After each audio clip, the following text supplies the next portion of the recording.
getting very, very sleepy. So very sleepy, in fact, that you might find yourself starting to. It's okay. There you go. Have a seat. Relax.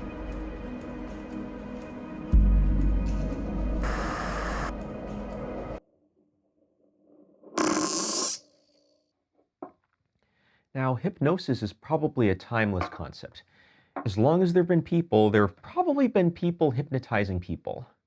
But what we know of as hypnotism today started off by this dude by the name of Franz Anton Mesmer.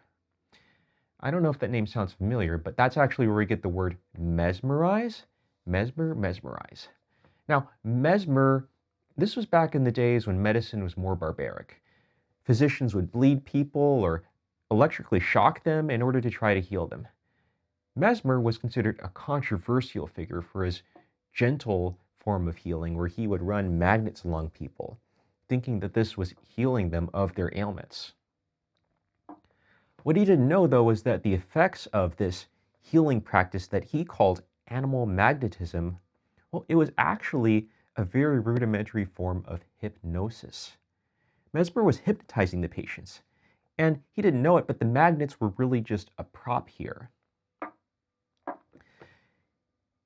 In this animal magnetism, Mesmer eventually turned it into something he calls the school of harmony. He had a whole bunch of followers taking on his practices and evolving them. This became the basis of actually a lot of stuff in voodoo and a wide range of other mystical traditions.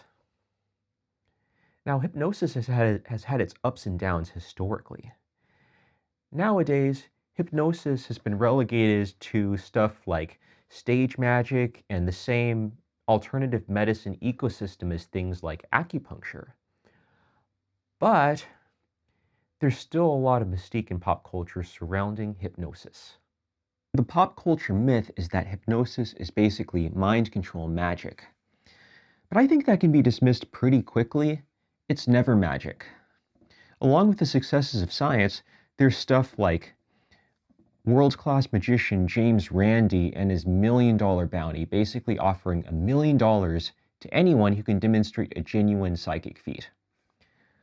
A whole lot of people signed up, and that sort of stuff makes people want to go in the opposite direction and say that maybe when you see someone being hypnotized on stage, it's all acting. I'm kind of skeptical of this one too. I went through a pretty intense Zen meditation arc for a number of years, and it's not just relaxation. You can get yourself to some pretty wild mind states just with meditation. So I don't think it's impossible that hypnosis can be a genuine state of consciousness too. But then on the other hand, there have been things like brain imaging studies and also cases where people are hypnotized to ignore things like extreme pain. But then even if you rule out those two extremes, it's still a pretty big question. Is it an altered state of consciousness? Is it a state where you're really relaxed and suggestible? Is it something like a temporary disillusionment of the self? I'm not going to pretend like I have the answer, but I'm really curious what you all think. What is hypnosis even?